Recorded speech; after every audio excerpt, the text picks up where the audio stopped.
ମା ଲକ୍ଷ୍ମୀଙ୍କର ପ୍ରିୟ ବାର ହେଉଛି ଗୁରୁବାର। ଆଉ ଏହି ଗୁରୁବାର ଦିନ ପ୍ରତ୍ୟେକ ଗୃହିଣୀମାନେ ଆରମ୍ଭ କରିଦିଅନ୍ତୁ ଏହି ମୁଖ୍ୟ କାର୍ଯ୍ୟ। ଦେଖିବେ ଆପଣଙ୍କ ଜୀବନରେ କେବେ ମଧ୍ୟ ଗରିବ ପରିସ୍ଥିତି ଆପଣଙ୍କ ଘରର ଦୁଆରକୁ ଆସିପାରିବ ନାହିଁ।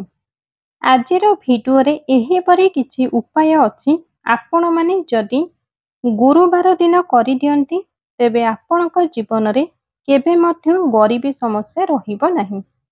ବିଶ୍ୱାସରେ ମିଳନ୍ତି ହରି। ଯଦି ଆପଣମାନେ ବିଶ୍ୱାସରେ ଏହି ଭିଡ଼ିଓରେ ଥିବା ଉପାୟ ଗୁଡ଼ିକୁ କରନ୍ତି ତେବେ ଆପଣମାନେ ନିଶ୍ଚୟ ମା ଲକ୍ଷ୍ମୀଙ୍କର କୃପା ପାଇପାରିବେ। ଏହି ଉପାୟ କରିବା ପାଇଁ ଆପଣଙ୍କର ଟଙ୍କାଟିଏ ବି ଖର୍ଚ୍ଚ ହେବ ନାହିଁ। ଯଦି ଆପଣ ଏହି ଉପାୟ ମାତା ଲକ୍ଷ୍ମୀଙ୍କ ପାଇଁ କରିଦିଅନ୍ତି ଆପଣଙ୍କର ଭାଗ୍ୟ ନିଶ୍ଚୟ ବଦଳିଯିବ।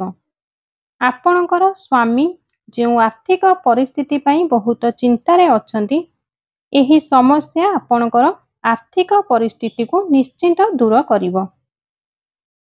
ଯେଉଁ ବାଟରେ ବି ହେଉନା କାହିଁକି ଆପଣଙ୍କ ଘରକୁ ଟଙ୍କା ଆସିବା ଷ୍ଟାର୍ଟ ହୋଇଯିବ। ସେଥିପାଇଁ ଆପଣମାନେ ଆଜିର ଏହି ଭିଡ଼ିଓରେ କୁହାଯାଇଥିବା ଉପାୟ ଗୁଡ଼ିକୁ କରିବାକୁ ପଡ଼ିବ।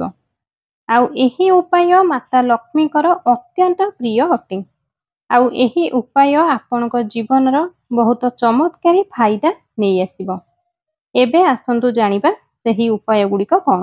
ପ୍ରଥମ ଉପାୟ, ଗୁରୁବାର ଦିନ ସକାଳୁ ସକାଳୁ ଉଠିବା ମାତ୍ରେ ପ୍ରଥମେ ନିଜ ହାତ ପାପୁଲିକୁ ଦେଖନ୍ତୁ। ପ୍ରାତଃ ସ୍ମରଣ କରନ୍ତୁ, ନିଜ ଇଷ୍ଟଦେବଙ୍କୁ ସ୍ମରଣ କରନ୍ତୁ। ତାପରେ ନିଜ ମୁଖ୍ୟ ଦ୍ୱାରରେ କିଛି ଜଳ ଛିଞ୍ଚି ଦିଅନ୍ତୁ ଏବଂ ଝାଡ଼ୁ କରିସାରିବା ପରେ ମାତା ଲକ୍ଷ୍ମୀଙ୍କର ପାଦପଦ୍ମ ସହିତ ପଦ୍ମ ଫୁଲଟିଏ ଆଙ୍କି ଦିଅନ୍ତୁ। ହଳଦୀ ପାଣିଟିଏ ନିଜ ଦାଣ୍ଡ ଦୁଆରେ ଛିଞ୍ଚି ଦିଅନ୍ତୁ।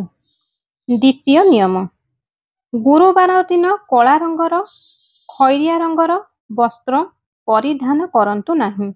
ଗୁରୁବାର ଦିନ ଆପଣ ବିଶେଷ କରି ଧଳା ବା ଶୁକ୍ଳ ବର୍ଣ୍ଣର ଯେଉଁ ରଙ୍ଗ ଆମେ ମାର୍ଗଶିର ଗୁରୁବାରରେ ପରିଧାନ କରିଥାଉ ସେହି ବସ୍ତ୍ର ନଚେତ ହଳଦିଆ ରଙ୍ଗର ବସ୍ତ୍ର ଆପଣ ଏହି ଦୁଇଟି ରଙ୍ଗର ବସ୍ତ୍ର ଗୁରୁବାର ଦିନ ପରିଧାନ କରନ୍ତୁ। ଆପଣ ପିନ୍ଧନ୍ତୁ ଏବଂ ଆପଣଙ୍କ ପରିବାରର ସଦସ୍ୟ ସମସ୍ତେ ପରିଧାନ କରନ୍ତୁ।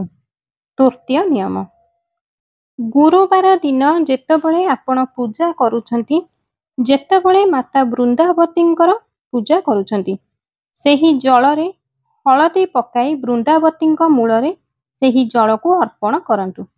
ପ୍ରତି ଗୁରୁବାରକୁ ଗୁରୁବାର ଏହି ନିୟମ କରନ୍ତୁ। ଚତୁର୍ଥ ନିୟମ, ଖାସ୍ କରି ଗୁରୁବାର ଦିନ ପୂଜା କରିବା ସମୟରେ ମାତା ଲକ୍ଷ୍ମୀଙ୍କର ବିଶେଷ ପୂଜାର୍ଚ୍ଚନା କରନ୍ତୁ। ମା ଲକ୍ଷ୍ମୀଙ୍କୁ ସେଦିନ ହଳଦୀ ଲଗାଇ ଟିକେ ସ୍ନାନ କରାଇ ଦିଅନ୍ତୁ। ମାଙ୍କ ପାଇଁ ନୂଆ ବସ୍ତ୍ରଟିଏ କିମ୍ବା ଧୂଆ ବସ୍ତ୍ରଟିଏ ପରିଧାନ କରାଇ ଦିଅନ୍ତୁ।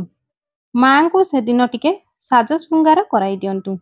ଲକ୍ଷ୍ମୀ ନାରାୟଣଙ୍କୁ ସେଦିନ ପୂଜା ଅବଶ୍ୟ କରନ୍ତୁ। ମାତା ଲକ୍ଷ୍ମୀଙ୍କୁ ପଦ୍ମ ଫୁଲ କିମ୍ବା ଲାଲ ଗୋଲାପ ବା ହଳଦିଆ ପୁଷ୍ପ ଏହିସବୁ ଅର୍ପଣ କରନ୍ତୁ ଏବଂ ମାଙ୍କ ପାଇଁ ବିଶେଷ କରି କିଛି ମିଷ୍ଟାନ୍ନ ପ୍ରସାଦଟିଏ ଲଗାଇ ଦିଅନ୍ତୁ। ପଞ୍ଚମ ନିୟମ, ଗୁରୁବାର ଦିନ ଆପଣମାନେ କନକଧାର ସ୍ତୋତ୍ରମ୍ ଏବଂ ଶ୍ରୀ ସ୍ତୋତ୍ରମ୍ ପାଠ କରନ୍ତୁ। ଯଦି ଆପଣମାନେ ପଢ଼ି ପାରୁନାହାନ୍ତି ପ୍ରତ୍ୟେକ ଦିନ ଏହାକୁ ଶୁଣନ୍ତୁ। ସନ୍ଧ୍ୟାରେ ହେଉ କିମ୍ବା ସକାଳ ସମୟରେ ହେଉ ଗୋଟିଏ ନିୟମ କରନ୍ତୁ ଯେ ଆପଣମାନେ ଏହି ଦୁଇଟି ଯାକ ସ୍ତୋତ୍ରକୁ ନ ପଢ଼ିଲେ ଚଳିବ କିନ୍ତୁ ନିଶ୍ଚୟ ଶୁଣନ୍ତୁ। ଯଦି ଆପଣମାନେ ଗରିବରୁ ଧନୀ ହେବାକୁ ଚାହୁଁଛନ୍ତି ତେବେ ପ୍ରତ୍ୟେକ ଦିନ କନକଧାରମ୍ ସ୍ତୋତ୍ରମ୍ ଶ୍ରୀ ସ୍ତୋତ୍ରମ୍ ପାଠ କରନ୍ତୁ ନଚେତ୍ ଶୁଣନ୍ତୁ। ଷଷ୍ଠ ନିୟମ, ଗୁରୁବାର ଦିନ ଘରର ମହିଳାମାନେ ନିଜ ଚୁଟିରେ ସାମ୍ପୁ ଲଗାଇ ସଫା କରନ୍ତୁ ନାହିଁ। ଏପରି କରିବା ଦ୍ୱାରା ଆମ କେଶରୁ ଯେଉଁ ଦୂଷିତ ପାଣି ବାହାରେ ତାହା ମା ଲକ୍ଷ୍ମୀଙ୍କୁ ଆଦୌ ପସନ୍ଦ ନୁହେଁ। ଗୁରୁବାର ଦିନ ମା ଲକ୍ଷ୍ମୀଙ୍କର ଅତ୍ୟନ୍ତ ପ୍ରିୟ ବାର ଅଟେ। ତେଣୁ ଗୁରୁବାର ଦିନ ଆପଣମାନେ ନିଜ କେଶକୁ କେବଳ ଆଉ କେବଳ ଧୁଅନ୍ତୁ ଆଉ ହଳଦୀ ପକାଇ ଆପଣମାନେ ସ୍ନାନ କରନ୍ତୁ କିମ୍ବା ଆପଣ ନିଜେ ଶରୀରରେ ହଳଦୀ ଲଗାଇ ସ୍ନାନ କରାନ୍ତୁ ବା ଗାଧାନ୍ତୁ। ସପ୍ତମ ନିୟମ, ଗୁରୁବାର ଦିନ ଆପଣମାନେ ଚଣା ଡାଲିରେ କିଛି ଗୁଡ଼ ପକାଇ ଦିଅନ୍ତୁ ଏବଂ ସେଥିରେ କିଛି ତୁଳସୀ ପତ୍ର ପକାଇ ଲକ୍ଷ୍ମୀ ନାରାୟଣଙ୍କ ଉଦ୍ଦେଶ୍ୟରେ ଭୋଗ ଲଗାନ୍ତୁ। ତା ସହିତ ଲକ୍ଷ୍ମୀ ନାରାୟଣାୟାମ୍ ନୈଦ୍ୟମ୍ ସ୍ୱାହା ଏହି ମନ୍ତ୍ରଟି ଉଚ୍ଚାରଣ କରି ଆପଣମାନେ ଭୋଗ ଲଗାନ୍ତୁ। ଆପଣମାନେ ଜାଣିଥିବେ ଯେ ଯେତେବେଳେ ମା ଲକ୍ଷ୍ମୀ ନାରାୟଣଙ୍କ ସହିତ ପୂଜା ପାଆନ୍ତି ସେତେବେଳେ ତୁଳସୀ ପତ୍ର ତାଙ୍କୁ ଲଗାଯାଇଥାଏ ବା ତାଙ୍କ ଭୋଗରେ ପଡ଼ିପାରିବ।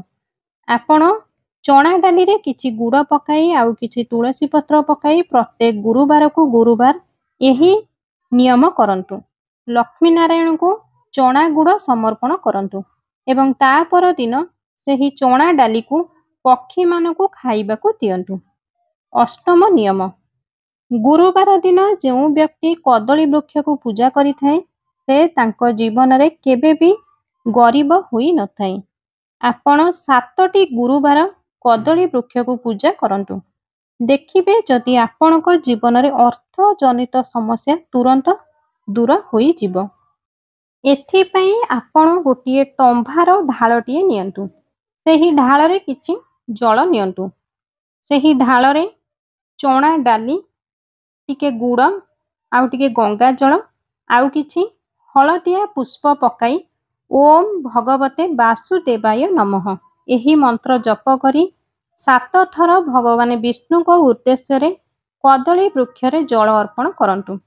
କେବଳ ଖାଲି ମା ଲକ୍ଷ୍ମୀଙ୍କୁ ପୂଜାର୍ଚ୍ଚନା କଲେ ଯେ ଆପଣମାନେ ଲକ୍ଷ୍ମୀ ପ୍ରାପ୍ତି ହୋଇଯିବେ ସେ କଥା ନୁହେଁ।